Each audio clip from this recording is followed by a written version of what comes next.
beberapa orang mengutipnya, ternyata Jokowi itu masuk SMA itu 1980 ya.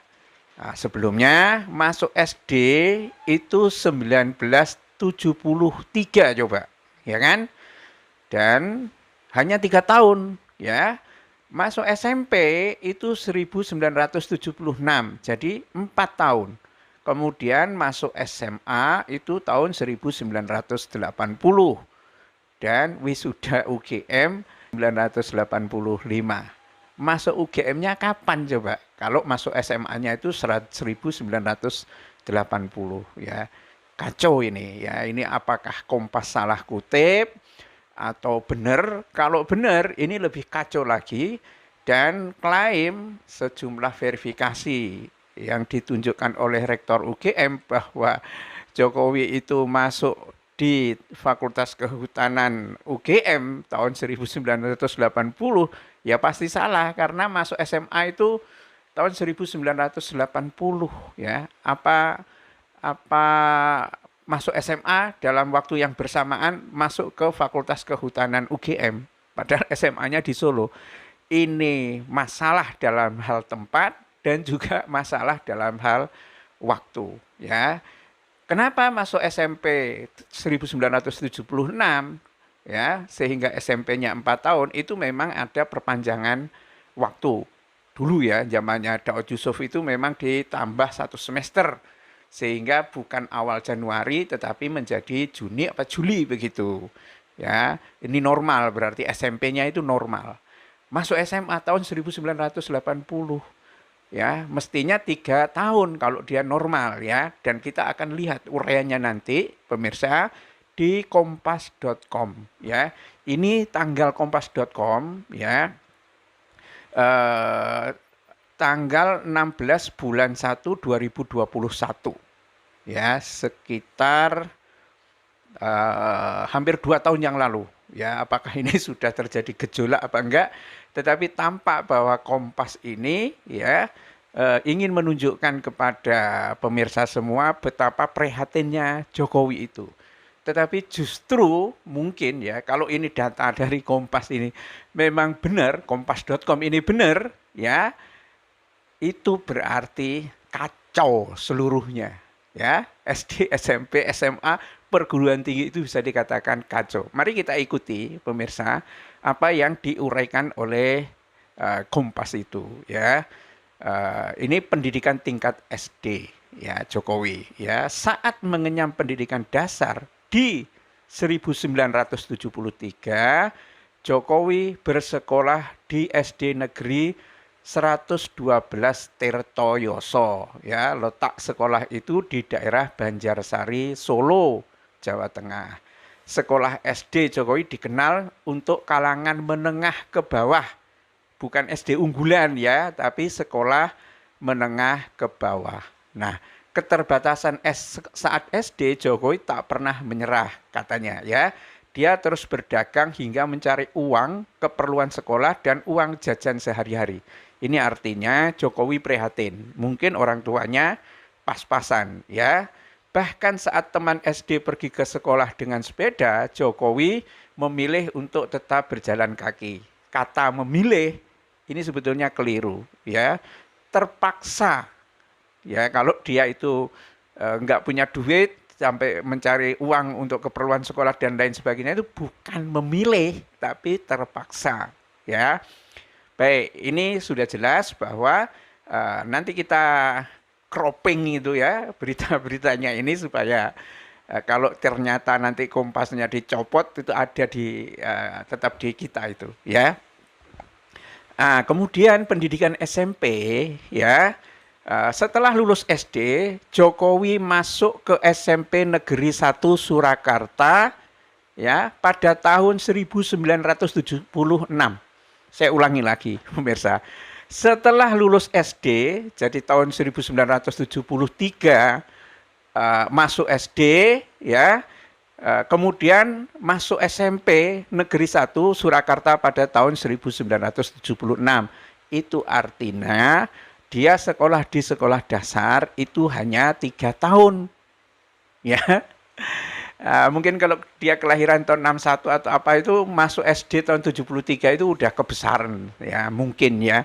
Kalau kita-kita yang umur 60-an itu sudah lulus SD 74 masuk ke SD itu ya 68 ya 68 69 begitu. Kalau 73 tampaknya udah gede sendirian itu ya. Setelah lulus SD, Jokowi masuk ke SMP Negeri Surakarta pada tahun 1976. Letak sekolah ini di Jalan MT Haryono, Surakarta. Ya, itu berdasarkan website negeri SMP Negeri 1 Surakarta ya. Kepala sekolahnya itu adalah yang pernah didukung oleh Jokowi adalah Sutarmo ya. Dan jumlah kelasnya itu banyak, ada 29 kelas dan jumlah siswanya ada 890 zaman itu ya. Mungkin karena SMP Negeri 1 ya. Dan ketika lulus SMP itu Jokowi sempat ingin masuk ke SMA Negeri Surakarta di tahun 1980. Mau masuk SMA Negeri Surakarta, SMA Negeri 1 Surakarta di tahun 1980 coba. Nah ini kalau rektor mengatakan dia masuk Fakultas Kehutanan tahun 1980, keliru nggak ini kan? Jadi ini ada problem berkenaan dengan tahun, waktu, karena ternyata menurut kompas.com itu Jokowi mau masuk SMA Negeri 1 Surakarta itu tahun 1980 ya. Tapi rektor mengatakan masuk di Fakultas Kehutanan itu 1980 ya. Dan mengacu pada website Sekolah Data Kependidikan Kemendikbud, sekolah SMA Negeri Surakarta itu berdiri di luas tanah lebih dari 3 hektar ya, dengan jumlah gurunya 62 orang ya. Itu ya nggak bisa masuk di SMA Negeri 1 ya, hingga dia mengantarkan dirinya untuk mengenyam ilmu pendidikan di SMA Negeri 6 Surakarta yang tempo hari namanya itu sekolah apa ya, SMPP apa bagaimana gitu ya, seperti itu pemirsa. Nah masuk perguruan pendidikan tinggi ini sudah tidak ada tahunnya, ditulis oleh Kompas. Mari kita analisis pemirsa. Kalau dia masuk sekolah di SMP ya SMP itu lulus tahun 80 ya, mau masuk SMA Negeri 1 nggak bisa, berarti bukan orang pinter dong Jokowi. Wajar kan?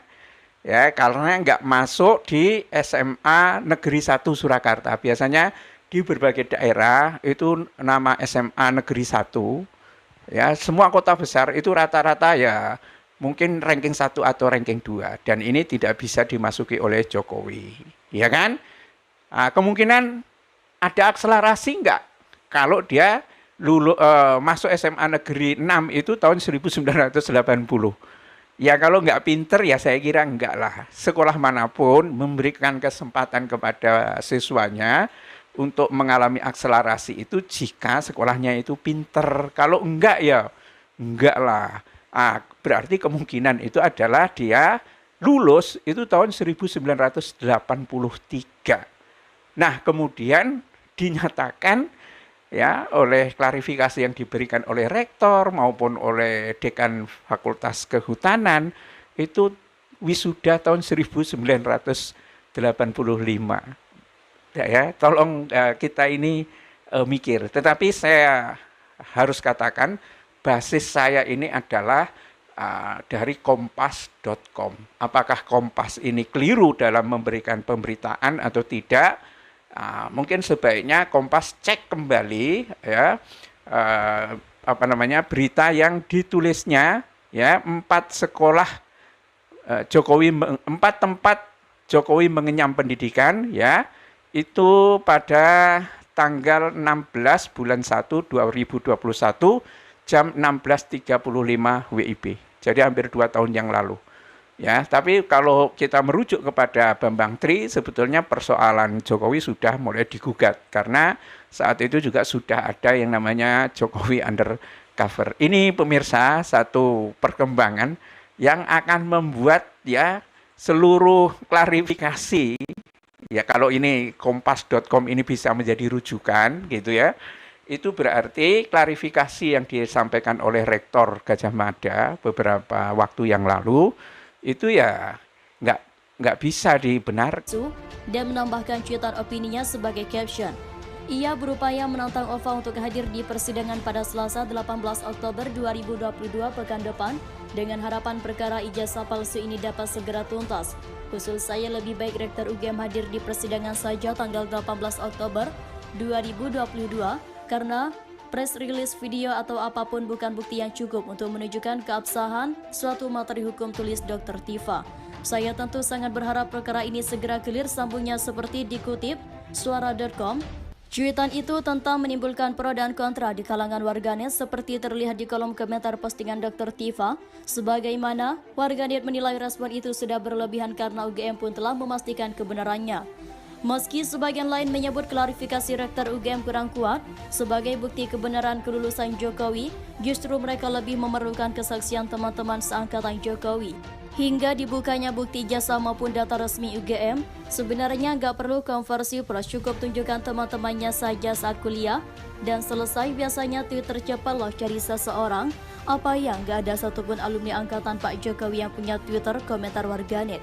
Ya Allah dok, mohon sudahi ribut-ribut soal ijazah. Ijazah itu kan tanda pernah kuliah. Pihak UGM sudah mengkonfirmasi ijazah Pak Jokowi. Yang lebih penting, substansinya adalah pemahaman dan penerapan atas ilmu tersebut, kata warganet. Nama Dr. Tifa banyak menjadi perbincangan karena begitu vokal membahas isu ijazah palsu Presiden Joko Widodo. Meski bukan sebagai penggugat perihal dugaan ijazah palsu Jokowi, sosok bernama Tifa Tiasuma itu kerap menambahkan sejumlah opini seperti membandingkan foto wisuda sampai skripsi Jokowi. Universitas Gadjah Mada UGM selaku alma mater Jokowi sendiri sudah buka suara dan mengklarifikasi seluruh isu tersebut. Rektor UGM Profesor Ova Emilia menegaskan keaslian ijazah Jokowi sebagai lulusan S1 Fakultas Kehutanan di perguruan tinggi tersebut.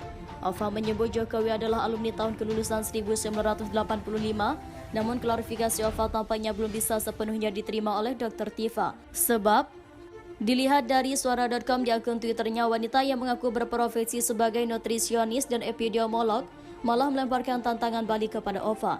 Tampak Dr. Tifa mengunggah tautan berita salah satu media mengenai klarifikasi isu ijazah palsu Jokowi yang menambahkan cuitan opininya sebagai caption.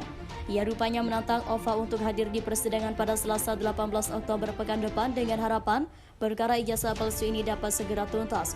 Usul saya lebih baik Rektor UGM hadir di persidangan saja tanggal 18 Oktober 2022 karena press release video atau apapun bukan bukti yang cukup untuk menunjukkan keabsahan suatu materi hukum, tulis Dr. Tifa. Saya tentu sangat berharap perkara ini segera clear, sambungnya seperti dikutip suara.com.